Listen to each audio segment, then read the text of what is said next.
Standing by the ticket table, flogging run-off stapled zines, hold as much as I am able, 20 pences in my jeans. Flogging run-off stapled zines, collated on the windowsill, 20 pences in my jeans, cash goes to the printing bill. It's the Jamming Fanzine podcast.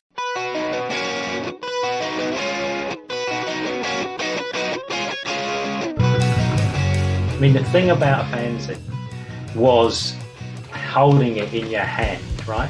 And looking at the way it had been put together, and the punk way it had been put together, quite frankly.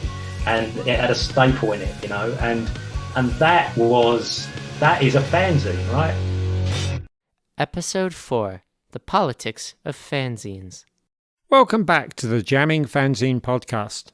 My name is Tony Fletcher. I was editor-publisher of Jamming back in the day, and we initially set up this show as cross-promotion to go with the new book, The Best of Jamming, Selections and Stories from the Fanzine That Grew Up, 1977 to 86. The book collects together not just some of the best features from the fanzine/magazine, but anecdotes from former contributors, from musicians who were interviewed, from people who were on the scene or otherwise just around jamming, along with fresh copy by myself to accompany each issue, and a foreword by Billy Bragg. It's published by Omnibus Press, with a September 23rd, 2021 publication date across the UK and Europe, with the rest of the world following as of December 2nd.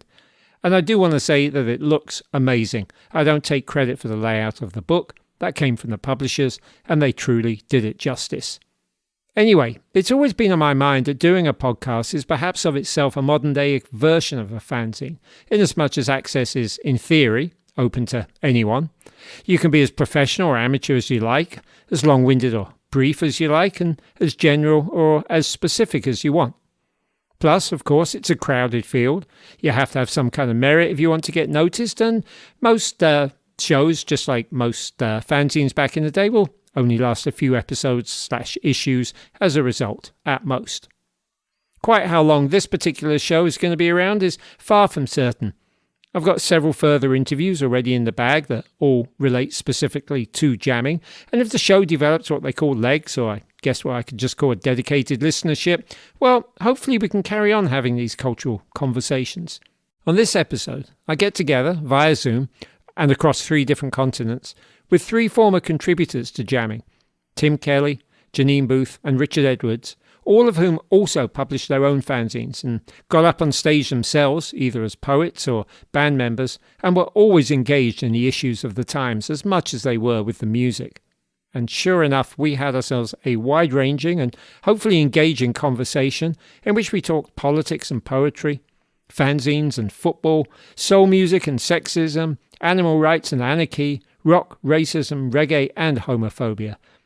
Which sounds much like the average contents of an early 80s issue of Jamming, and is also true to the point of doing this podcast, that hopefully we can provide an interesting long-distance rear-view perspective on the culture of those times.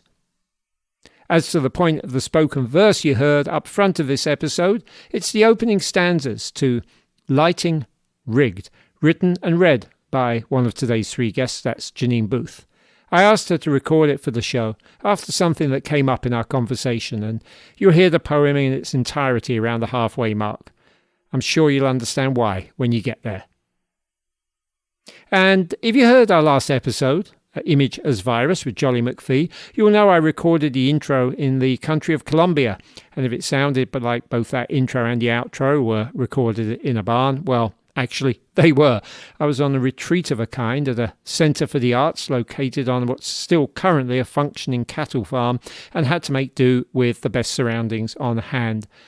I previously hosted a podcast called One Step Beyond, not musical at all, which aimed for high production values, and I still would like everything to be as audible as possible. But given that we are talking about fanzine culture, I don't mind quite so much if the audio equivalent of the odd glue or Tipex mark is noticeable.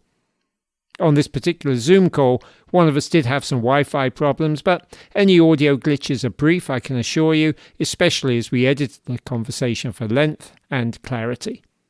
I think, or I certainly hope, that everything else here is going to be self-explanatory. And in the meantime, I trust you will get something of value from this, because I know I certainly did. Episode 4 of the Jamming Podcast, The Politics of Fanzines.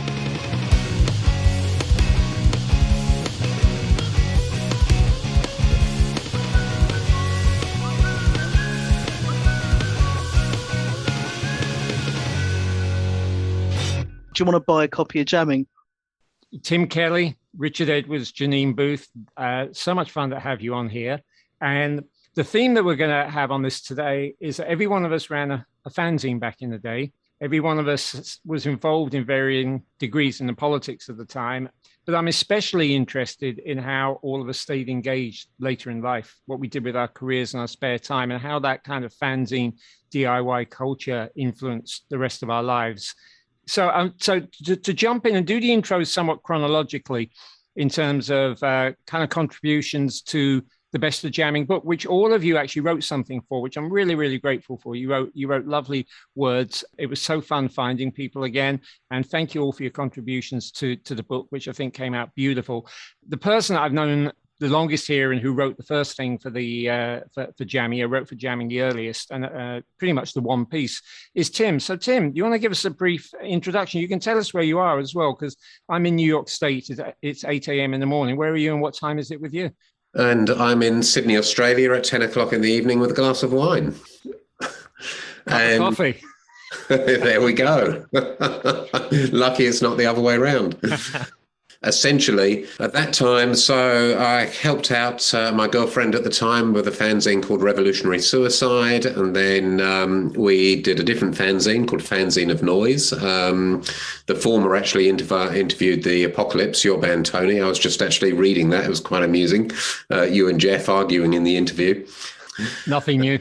Nothing new at all. From that, I got really heavily involved with the anarcho-punk scene, and I roadied for a band called D.I.R.T, and I started playing for a band called Flux of Pink Indians, and eventually we end up forming a record label called One Little Indian, which still exists. And, basically it got me into my next few decades of living, which was in the music biz. Fantastic. So what about you, Richard? What was your story? Back in the day when I was contributing to Jamming and producing my own fanzine called Notes and contributing to my friends Out on the Floor fanzine, I was coming through changing my career from 11 years as a chef. Then I went through about 3.5 years as a residential social worker. And that concluded with a 26-year career with the probation service. Musically, I reverted back to my soul boy roots, really. Politically, I had some involvement in single-issue campaigns. Anti-apartheid was one, and as you'll know, Red Wedge. And I've done some voluntary work. I retired a couple of years ago, and I contribute to some small, short articles on soul music as well. Wonderful. So at the time of Jamming, I was actually, I was a school student in Peterborough, which is a fairly dull city about 100 miles north of London. I produced a fanzine called Blaze. We did 5 issues of that. Cover of our first one, having interviewed, I think I had Tony and Jeff arguing in my interview as well. Again, if I remember right. Apocalypse, because they supported the Jam, and the Jam were like gods. But I went off to university in Manchester in the 80s, stopped doing the fanzine, although I started doing Ranting Poetry as well. By the end of the 80s, I'd stopped doing that too. Then already involved in CND and stuff like that. When I went to university, I got even more involved in that kind of thing. I ended up being an elected National Women's Officer of the National Union of Students. And then I went back to university to a different one and kind of activisted around a bit. And eventually in 1997, for 25 years, I've worked on stations on London Underground. But I do that part-time stuff as well, like writing books. And after a 25-year break, I took up writing and performing poetry again. So I'm doing that now.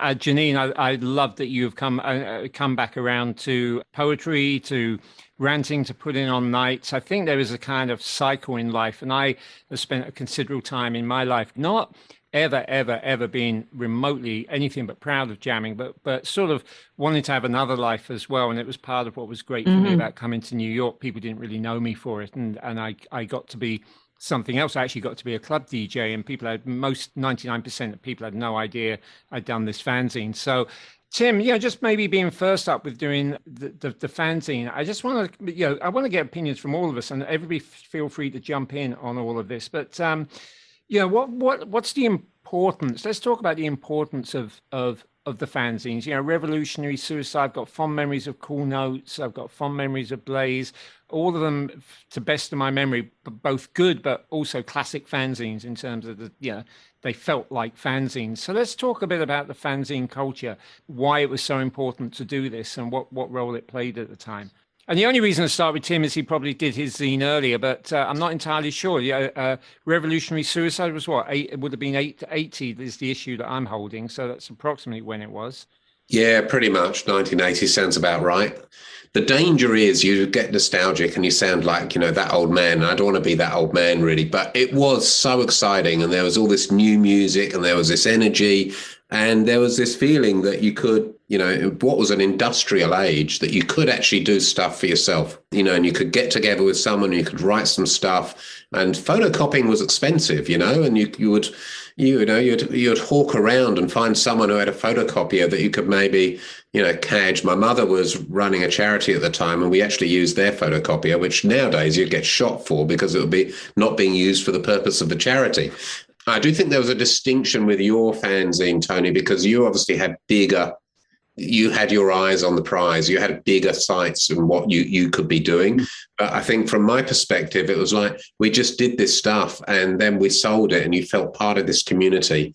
But there were hurdles that you had to cross. You couldn't just, hit the internet button and publish stuff. You had to find photocopiers and you had to print them and it cost a bit of money. And then you had to go and actually physically sell them. So there's some barriers to entry, which actually made it quite rewarding when you pass through them. To that extent, did you sell Revolutionary Suicide and Fanzine of Noise in shops or primarily at gigs? Primarily at gigs and, handfuls to Rough Trade, and they would send them wherever they send them. And a couple of other shops like small, you'd get your carrier bag, hop on the tube and go up to Small Wonder and Rough Trade and, all the obvious places really. So a handful of shops and the rest were at gigs and stuff. Janine and Richard, maybe refresh us what years you started your fanzine. Similar story? 82, 81, 82. I came late to the sort of new wave punk thing as I was a sort of Essex solely living in London. And when I caught on to that energy that was spoken about, and I was fascinated by it. And I had harboured aspirations to be a writer of some sorts, but mainly it was the energy and coming across a fanzine called Ability Stinks, which was from Bromley, not far maybe from where you were, Tony, at the time. I don't think it ran for very long. And I thought I'd get a go at this and corralled my friend Kevin into it. We were fortunate to access Interaction. His community centre was in Kentish Down. A few fanzines were running or printing there. And I just remember the buzz of excitement seeing that roll off, the Ronio Gestetner.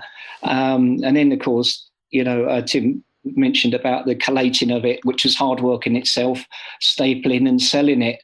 But that's how I got into it. And I think we peaked at about 2,000 copies on issue 7 of Cool Notes. Hard work selling it, really, and one of the frustrations was because of our music tastes, the belief that I could persuade the people attending the Subhumans gigs and attending the 100 Club all-nighters that they'd want to buy it and it would be interesting for them. And, but there you have it. You can only do your best. Very easy to be in a niche running a fanzine or anything, much harder to try and appeal across the genres. And I guess that's what you were trying to do. And to an extent, very large extent, that's what I was trying to do. Janine, give us your story with the fanzine. Yeah, I think for me, it was about, I think we need to remind our younger listeners at this point, there was no such thing as the internet, let alone social media. So we couldn't just set up a blog or go on social media and rant about what we wanted to rant about. So this is what we did. This was young people who had something to say and had no platform to say it. Under Thatcher's Tory government, which was wrecking everyone's future, everyone's community, and didn't give a shit. So we had a lot of that and nowhere to do it. So partly that's why people got on stage and did ranting poetry or set up bands, and partly it's why people things and why you get such an eclectic mix of stuff in fanzines as well. So, you get sport and you get politics, music, poetry, and weird stuff. The other thing I remember about Richard selling his fanzine is Richard started running fanzines, festival stuff, and anyone could bring a bundle of their fanzine and put them on. That's right. And that was a really good way of bringing. It was a really good way of bringing people together. Act of solidarity, wasn't it? As well as so instead of 20 fanzine editors having to wander around a festival touting their wares, it could all go on a stall. Then we'd all go and get pissed while Richard stayed on the stall and flogged our fanzines for us. Don't imagine we didn't get pissed. We had great fun with those. And maybe, I don't know if you all remember, if you didn't live in London even, that the GLC put any amount of festivals on in London parks, Brockwell Park and Victoria Park. And it just sort of made sense to me to think, well, if we take the legwork out of selling ours, why not ask people if they want to leave theirs? And they did it in advance. Back in those days, we considered Viz Comic as a fanzine, and we got some off Viz. We took a cut from what we sold, and there was times we were taking in about 100, 120 pounds on a day off that stall, which was, quite good fun. And helped with the sales, and we got a big banner done. If you want to be better informed, read a fanzine, and great memories. So Tim, you only wrote the one piece for Jamming, but it was an important piece. It was in issue 14, which I think is actually, to be honest, kind of peak Jamming when it was somewhere between a fanzine and a magazine, and it was about the tour that you did as part of D.I.R.T with Crass in Northern Ireland in 1982. Interestingly, I was putting out records by the band Rudy at the time, but they were part of the scene in Belfast and Northern Ireland that was trying to create their own scene away from what are euphemistically called the Troubles. You kind of drove right into them as a bunch of anarcho-punks. So you wrote a piece for us I think really stood the test of time very well. Just go back a little point to those days. Janine mentioned about the Fletcher era. Very easy for us to romanticize the 80s. Right? There's not too much to romanticize about them. Talk about what you experienced there. Yeah, it was. It was pretty amazing. The early Britain was, it was a bit of a wasteland in the early 80s. Just London itself, there was so many empty buildings and squatting culture and all that kind of stuff happening. But the Troubles were at their height in Northern Ireland, and we were a bunch of anarcho-punks. I was writing for this band called D.I.R.T, and they were supporting Crass, who were the biggest anarcho-punk band of the time. And so a bunch of anarcho-punks go to Belfast. It's like, it was such a daft idea looking back on it, but you didn't kind of think about it at the time. And we made some great rookie errors. We arrived in Belfast in British cars, which got nicked the first night we were there and joyrided and all the rest of it because we had British plates. There was some real culture shocks. The gigs we had on had to be in the afternoon because no buses would go at night because they just used to get kidnapped, bus-napped, and often torched. And it was really weird because our hosts were so gracious, and our hosts happened to be Catholics. That was just the way it was. But the weirdest moment was, I remember they were very gracious, and the first night we were there, we got taken to this bar, and at 7 o'clock, someone came out and put this padlock on the bar doors, and I said, "What's going on?" And they said, "Well, it's a lock-in. No one can leave the bar, and so if anyone leaves a bomb, they're going up with it." So we're in this bar, and all there is beer and peanuts. And so, several pints of beer later, 11 o'clock, it's closing time, and they open these pub doors, and everyone steams out, and everyone's fully cut. And over the road is the Protestant pub, where exactly the same thing has happened. And it just went off in the middle of the road, and we're like, oh my God, I'm trying to get out. And you guys will know, but maybe the listeners won't. But at that time in Belfast, the city centre was cordoned off, and you had to go through turnstiles to enter the city centre as part of the security checks. So you're kind of ducking up this side alley to avoid this big fight that's going off in the middle of the road between these pubs. And all you can see is silhouettes of figures holding big sticks, what looked like, and you get closer, and it's the army to get out of the city centre to go back where we were coming from. So it was a totally surreal experience. playing in that environment. The gigs themselves were great, and the crowd was really enthusiastic. But halfway through, they got broken up by the RUC, who weren't the gentlest of folks. The RUC at those days in Belfast, and so it was pretty hairy, but it was a great experience. We met amazing people. Amongst all that, we met truly amazing people. So it was a highlight of my young gigging life. I bet it was. And that scene that you were part of, I went out to the Crass HQ and did an interview after getting in a pen pal exchange with Penny Rimbaud, as a lot of people did, after writing a piece about tribalism at the time and the violence. And Penny wrote to me to defend Crass. And that culture that you were part of, the fact is that the members of the bands were inherently, a lot of them, Crass, were pacifist. But the music and the message attracted a degree of violence to it. And again, we can romanticize the fact that we were around in some pretty heady days, but something that's come up in a lot of my discussions I'm having is the violence that was attendant to that, right? Yeah, and they were, and we were very DIY. So we put on all our own gigs. We hired our own halls. We were totally outside the system, and we did our own security. Times, I think, it depends where you are, of course, but generally in this kind of world, times where, there was more violence at football matches, there was more violence at gigs, things were much more likely to go off back then than I think now. And, we would particularly attract the skinheads in certain towns. Birmingham, I always remember the Birmingham skinheads really had it in for us. And, every gig, and we would be doing our own security. It was terrifying. I was a skinny little runt of a lad and confronting these big skinheads. It was terrifying. Birmingham actually ended up with our drummer getting smashed in the head with a fire extinguisher. But we still did the gig without the drummer. Bonkers, really. Show must go on, right? Rock and roll, eh?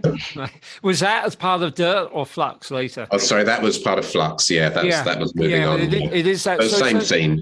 Yeah, absolutely the same scene. And Flux were pretty much, to my mind, the second biggest, the band after Crass in terms of sort of popularity and influence at a certain point. So, Janine, growing up in Peterborough, did you experience that? You did. What? Well, no. Growing up in Peterborough, did I experience that? No, not much went on in Peterborough. It's where I live now is like a tenth of the size of Peterborough. Still manages to have more going on. Okay. So no, I had to go on coach trips to experience the real grief at gigs. We didn't have many gigs in Peterborough at all. Those that we did, I'd put in a fanzine, but we'd jump on a train or a coach and go to gigs, flog the fanzine in other places, etc. Leicester, Nottingham, Ipswich, all places that were more interesting than Peterborough and had and had venues and bands stopped off there on their tours. Right. And, that speaks to the kind of drive we all must have had when we were younger, because it's hard enough putting out a fanzine. I think we would just get on trains and do stuff. It was like, whether it was the times, the Thatcher times, it's worth noting that punk happened initially under a Labour government. You wanted to create your own scene. You had to get on a bus, you had to get on a train, or you had to walk several miles at night. And you would do it because you wanted to be part of something. And there was only 3 channels on at home. Richard, you said you were like an Essex soul boy. I've always loved that you've had that soul thing running through your life. So, the travelling. For start, there was also hitching. I didn't hitch very often, but I remember going to festivals. My only one time going to Glastonbury in 1983. £13 a ticket, and you had Aswad, the Fun Boy 3, Curtis Mayfield, one of the reasons I'd gone. But hitching down there and up to other festivals. Occasionally we were travelling to Peterborough for Northern Soul events, and so there was not much going on, but that was. Can I add at this, while we're kind of happily remembering and glamorising the travelling around kind of thing, which is fine. I don't particularly want to detract from that, but I do want to mention that it wasn't always safe for women in particular, for young women in particular. I'm not going to go into details here, but there's a poem on my website, if you want to look at it, about when I was sexually assaulted selling fanzines at a gig in Cambridge. Lighting rigged. Standing by the ticket table, flogging run-off stapled zines, hold as much as I am able, 20 pences in my jeans. Flogging run-off stapled zines collated on the windowsill, 20 pence is in my jeans, cash goes to the printing bill. Collated on the windowsill, written with a young fan's passion, cash goes to the printing bill, and booze and fags and anti-fashion. Written with a young fan's passion, sold to same at sweat-soaked gigs, booze and fags and anti-fashion, mixing desks and lighting rigs. Sold to same at sweat-soaked gigs, powered by punked-up singers, players, mixing desks and lighting rigs, lapped up by the ticket payers. Powered by punked-up singers, players, I'm chatting with the table guy, lapped up by the ticket payers, tap what money cannot buy. I'm chatting with the table guy of favourite bands, guitars and bass. Tap what money cannot buy, he says he'll take me round the place.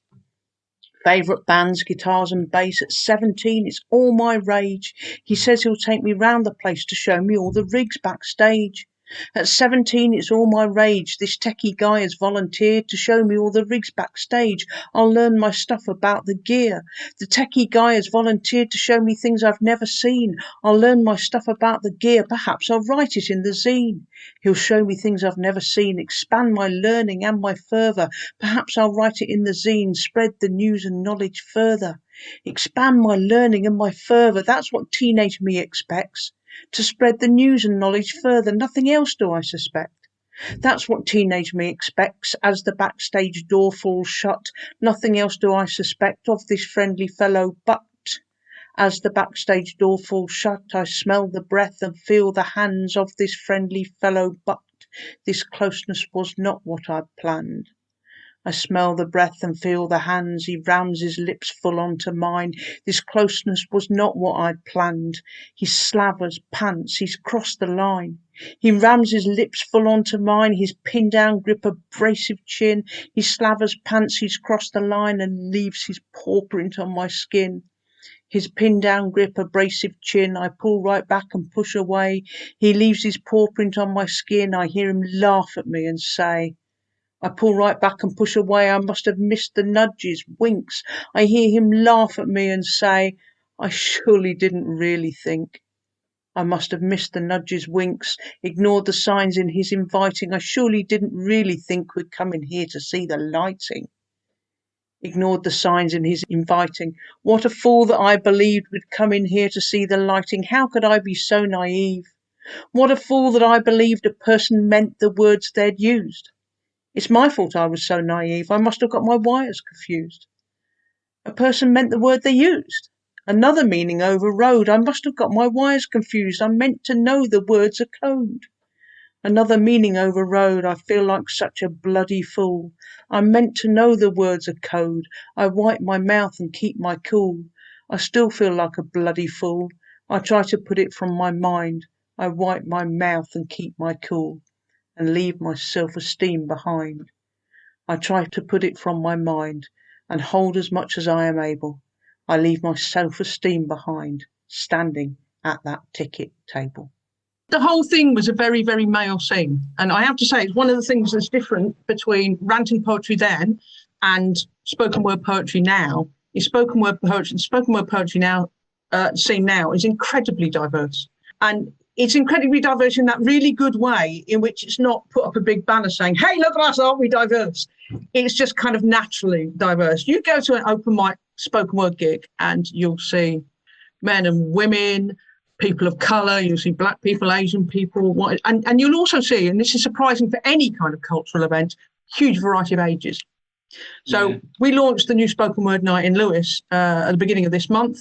And, you know, we had two oldies doing the actual scheduled poetry, me and Attila the stockbroker, and we had some open mics and some young people had come up to from Brighton for it, and there was just a real mix of people. And goodness me, I wish it had been like that in the 1980s.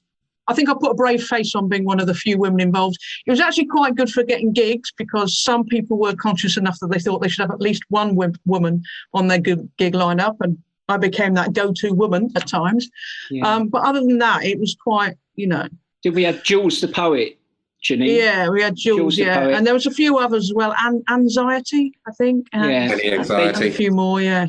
Benjamin Zephaniah came in later on that. I interviewed Benjamin, who was living in our area in Stratford, and he paced around my room, huge character, and brought some. Yeah, but I'd agree with the point you're making here, that it was of limited diversity in both fanzines and, often in the music industry as well. Yeah, and that's, again, this is something I'm really happy to talk about, because reading back through jamming, I kind of relived some of that. There was a vicious cycle going on. We had a bit of a boys' mentality at the fanzine, because that's who was doing fanzines, and that's who was writing to us saying they wanted to write to us. And I always wanted to have a broader contributor base, but you tended to just get, it was this awful self-fulfilling prophecy a lot of the time. And I was always genuinely glad when we were approached by women, females, girls, whatever you want to say, who are like, hey, I want a chance at writing, because I was very, very conscious of that. And yet for a long time, I would genuinely say only 1 in 10 people who said, can I write for jamming, was female. And unfortunately, probably, 0.5 in 10 was even non-white of any description. It was it was hard to break that barrier, even if you wanted to. So Janine, I'm hats off to anybody who started a fanzine, any girl who started a fanzine, any person of color. Really, I did loads of things that girls weren't supposed to do, and very few things that girls were supposed to do. And I suspect. And still do, yeah. I know. I went to the football on my own. Like, again, a reminder to our younger listeners, right? Women's football was not a thing then. In fact, the Football Association only legalised women playing football in 1971, having banned it in 1921 because people didn't stop going to women's football and start going to men's football again after the First World War. So in the 1970s, girls playing football was like, woo.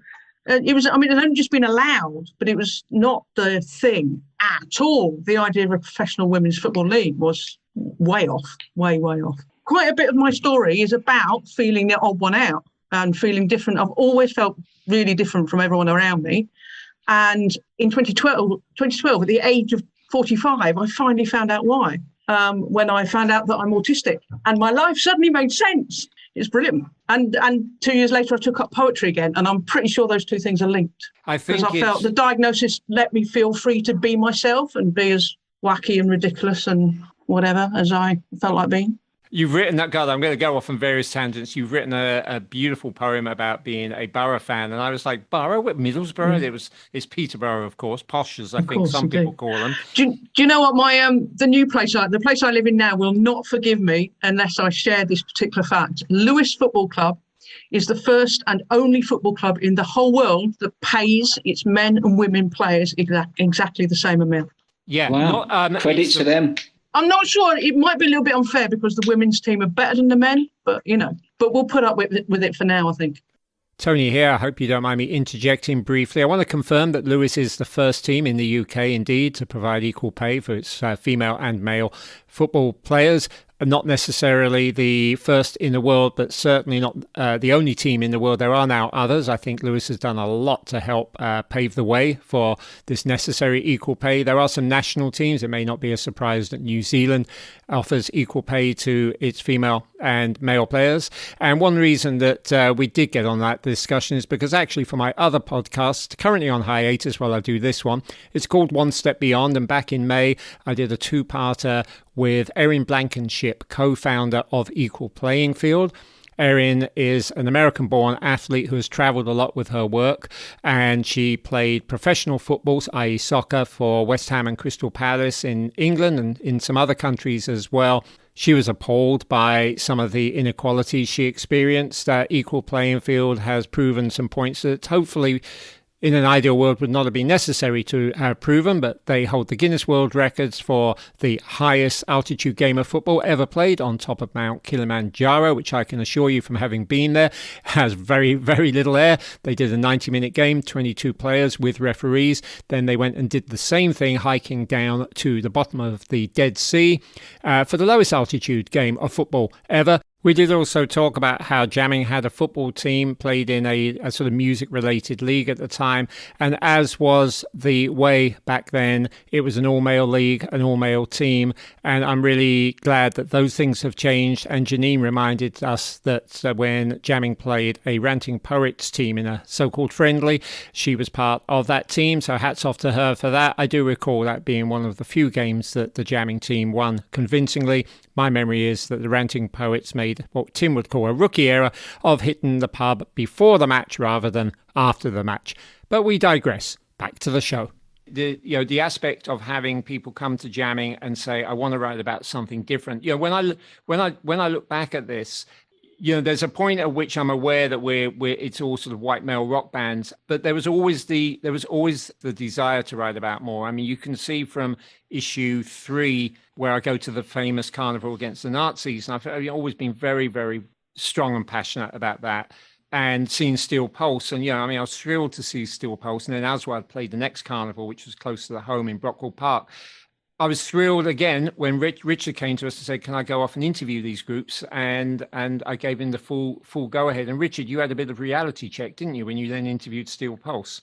Yeah, it was, as I mentioned in, you were good enough to give me space in the book, Tony, and I appreciate that. I think I contributed other things on, say, like the Redskins and so on, but I did have a passion for reggae.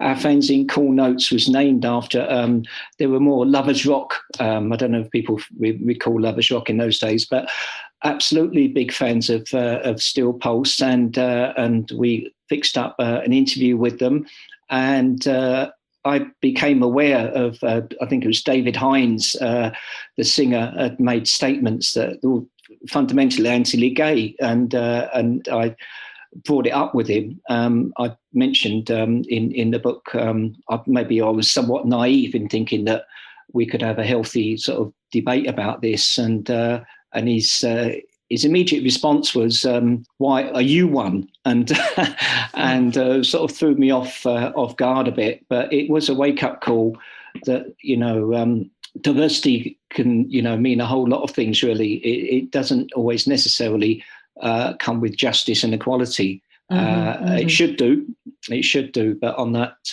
occasion, clearly it didn't. And but we put it in jamming, and it was there as to be honest about these issues were there. I think you followed that up with Aswad and maybe had a better time of it with Aswad. Is that correct? They got you very Yeah, absolutely. I did. Yeah, I think I came back telling you that there was huge amounts of cannabis being consumed in, not by me, I've said, and said we can't do anything with it. And Tony said to me, look, I trust you, Richard, go away and make some sense of it. And we did. And I think that might not come as a huge surprise, but the cannabis issue. But I was pleased to see you accommodate reggae in jamming, as we did. I think we had David Rodigan we interviewed, and in Out on the Floor, I think it was. But reggae bands weren't easy to get hold of for fanzine writers. Yeah, jamming actually, as it moved on, it did get as diverse as I wanted it to be, and that was probably just listening to the contributors, just being glad that people would come with the kind of ideas for things that I would like to do if I still had the time. And Janine, I recall you're approaching jamming. I'm not going to record the individual letters or I was going to say emails, pre-email kiddos, the letter or phone call that might have started it off. But certainly I was really happy to greenlight your piece on going out with the hunt saboteurs, the fox hunt saboteurs. Yeah. I'll tell you, here's how life comes around. When I wrote that when I was about 17 or something. My youngest son is 17 and he's training to be a gamekeeper. So. Okay. We all rebel against our parents, don't we? You should have tried harder, Janine. Yeah. Well, I was glad to have that piece, and I reread it when we put both that and the Aswad piece reprinted almost full size in the book, or the fox hunting piece maybe not. It was a good piece. I remember it being a good piece, and it was the kind of thing I wanted to have in jamming. That issue would have been just as I came back from a holiday and decided to turn vegetarian. So I was probably going through some of that internally and very happy for you to do the piece. I'm not sure if I had that holiday and turned vegetarian at the time that you wrote it. I might not have done. Were you activists like that all the time, Janine? Were you? No. That was, I went out on it specifically for that. So I was in support of it, and I've always been into animal welfare and stuff like that. But it's not been a thing I've been particularly activist about. I was much more doing solidarity with the miners' strike and in CND, and I was involved in the Labour Party Young Socialists at the time as well. The CND aspect, I think you would have written about for us just a little down the line. And I think I did, yeah. You actually didn't write too much for us, Janine, but you did a good piece when we did a kind of a special about various CND issues that were going on at the time. Tiny Fenimore wrote some of the other articles around that, and she and I have managed to stay friends. Keeping one eye on the time, we have to face up to the fact that here we are, all being very valiant in the 80s, fighting the good fight. It was an uphill battle, as evidenced by the fact that after jamming folded, Thatcher got elected a third time in 87. Richard, you and I were involved somewhat in Red Wedge, which started up at the very end of jamming, so like in late 85, and was really meant to ensure a Labour victory in 87, and nothing of the sort happened. Yeah, singularly one of the most heartbreaking, occasions. I felt, whatever his faults, that was when we had Kinnock was Labour leader, am I right? And it just was absolutely heartbreaking. I remember we'd put in quite a lot of work in Red Wedge and Well Read magazine, which included quite a number of people from fanzines, and but I think it's about sometimes people go away and we pick ourselves up, and we do what we can, whether in our locality, if we've got 5 years ahead of us of this awful government, and part of me had similar feelings with without jumping the gun here, with Trump and Brexit.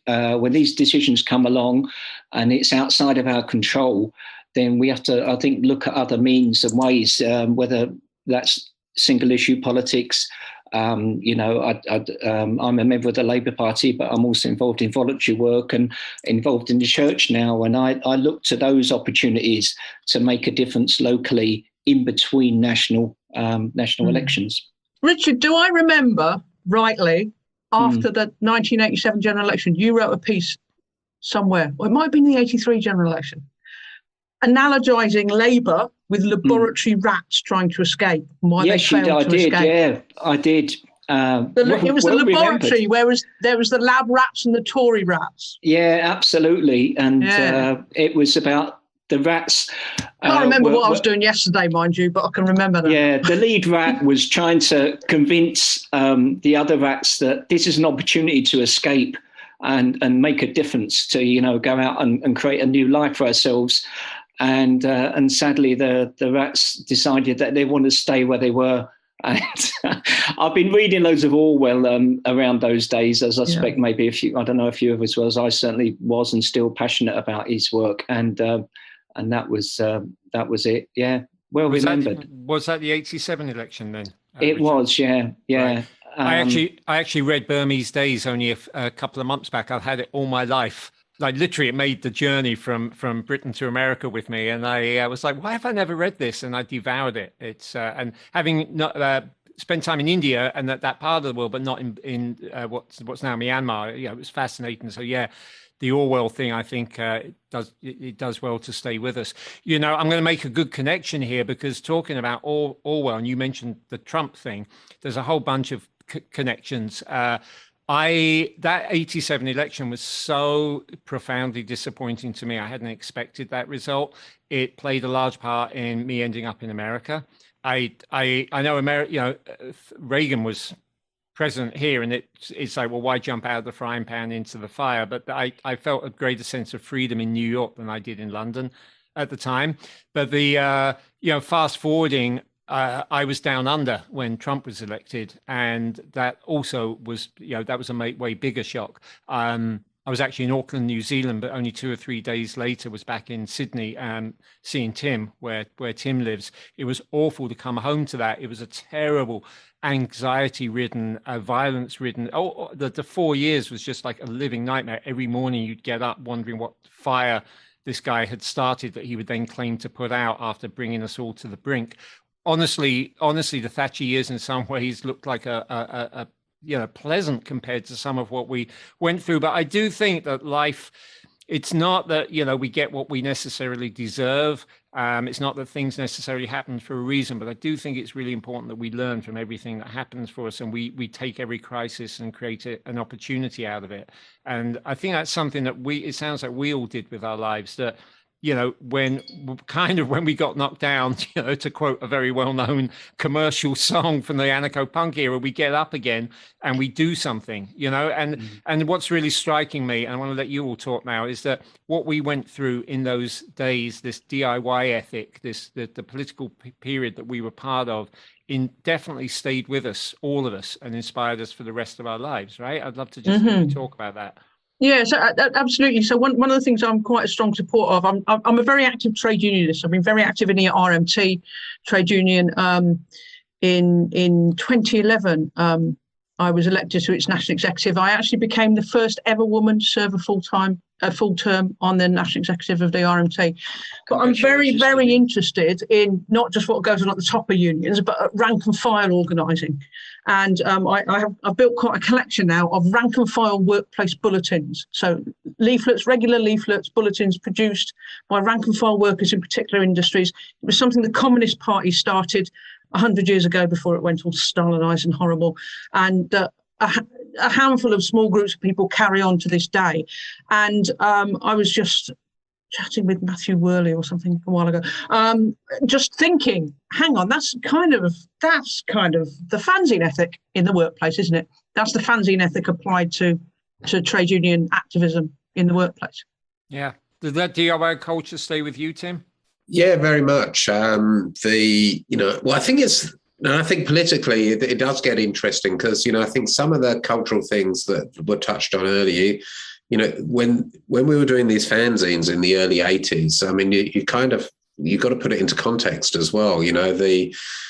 Homosexuality in Britain had only been legal for 11 years, right? Equal pay for women, pretty much the same in Australia, as the 69, 70 that Aboriginal people were recognised as citizens, for Christ's sake.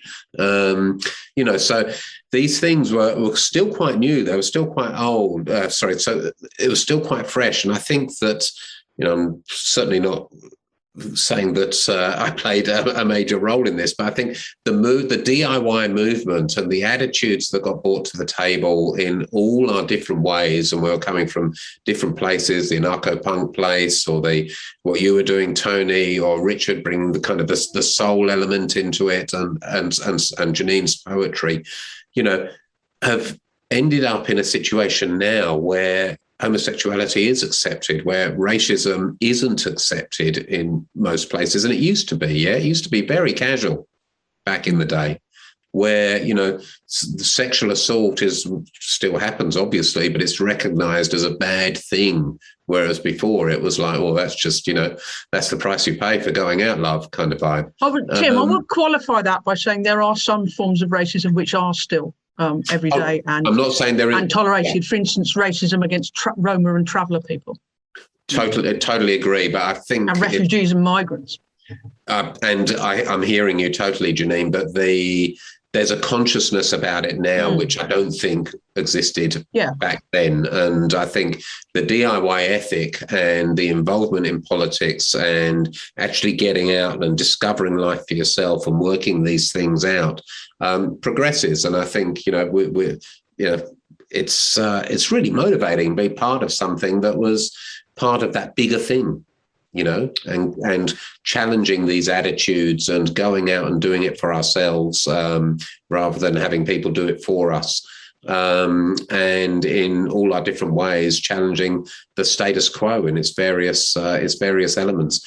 And often the right wins the elections, as we saw with the Thatcher years, and now we've got the Boris Johnson years, or as we've seen in America with Trump, and in Australia, we've got a dreadful, dreadful government. But socially, things have progressed.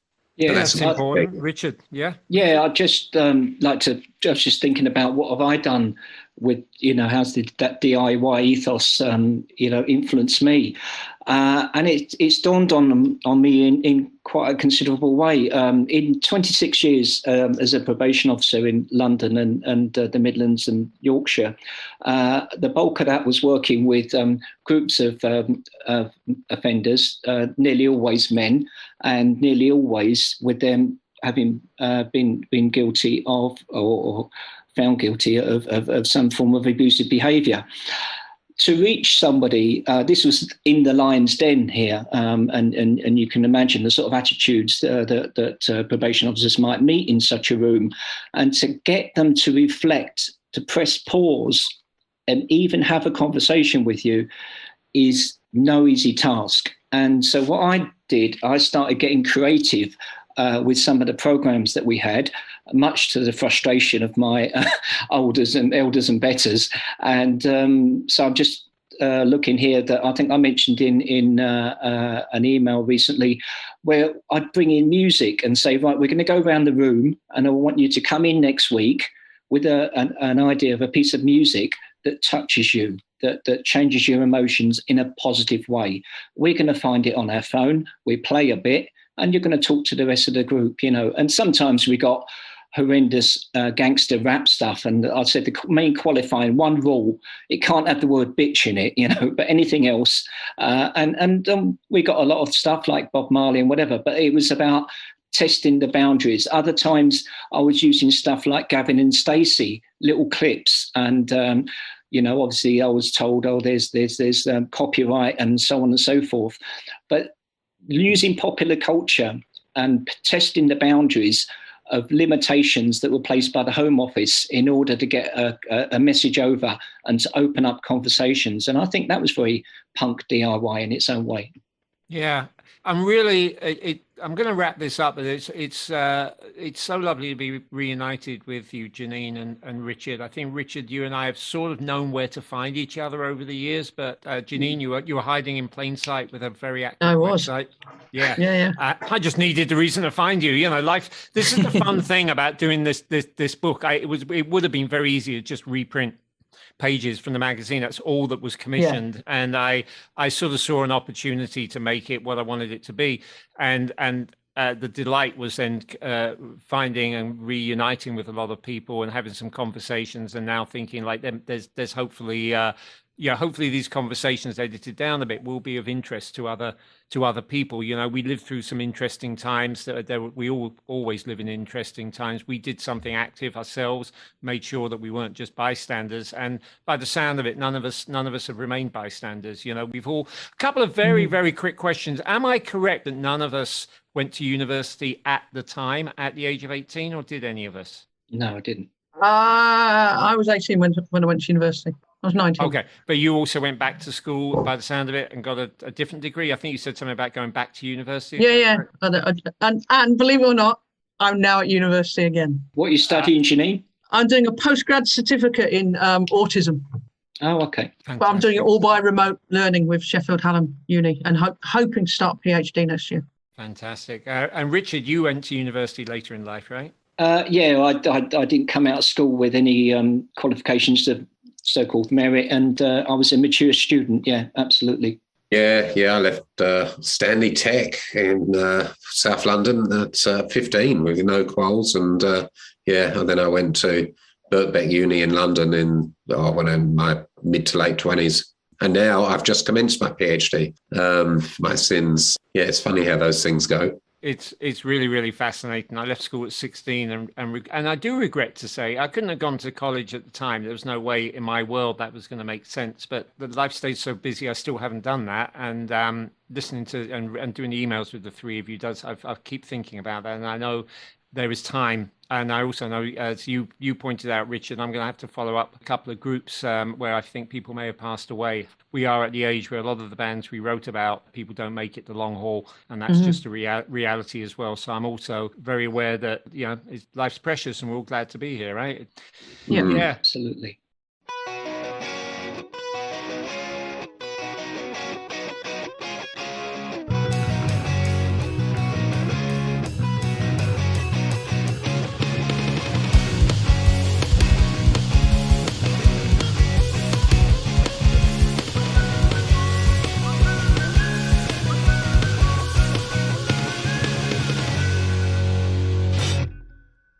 I hope you got as much out of that conversation as I did. I found it quite inspiring, to be honest with you, to know that Janine, Tim, Richard, and I know they're not alone, are all still out there fighting the good fight, that the various values many of us acquired back in the day, putting out fanzines, being in bands, doing stand-up poetry, have stuck with us throughout our lives. I will provide links in the show notes. That is the further information that you find on your phone app or on your computer webpage, and I will give you ways to access Janine's website, to know more about her poetry night, and social media for Tim and Richard. More information about the book as well. The book is called The Best of Jamming, Selections and Stories from the Fanzine That Grew Up, 1977 to 86. It's published by Omnibus Press. Go to omnibuspress.com or go to tonyfletcher.net and you should get more information on how to order it.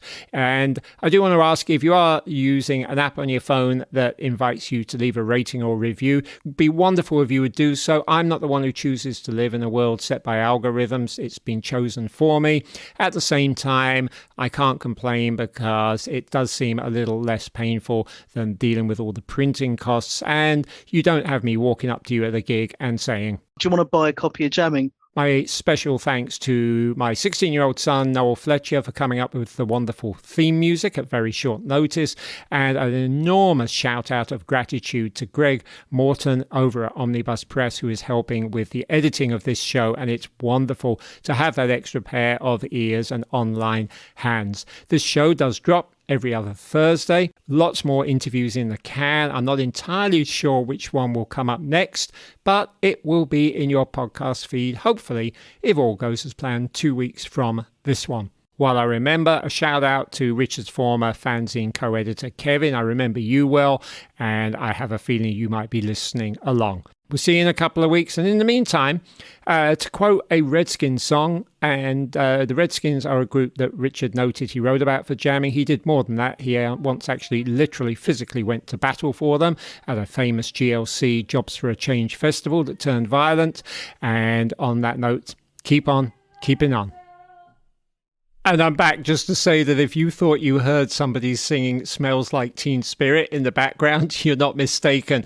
My 16-year-old son has a day off school and he's singing Nirvana in the shower. Being that this is a fanzine podcast, I'm not going to re-record that previous outro. I'm going to leave it right on in there. And Janine, yes, it's true, some of our children rebel against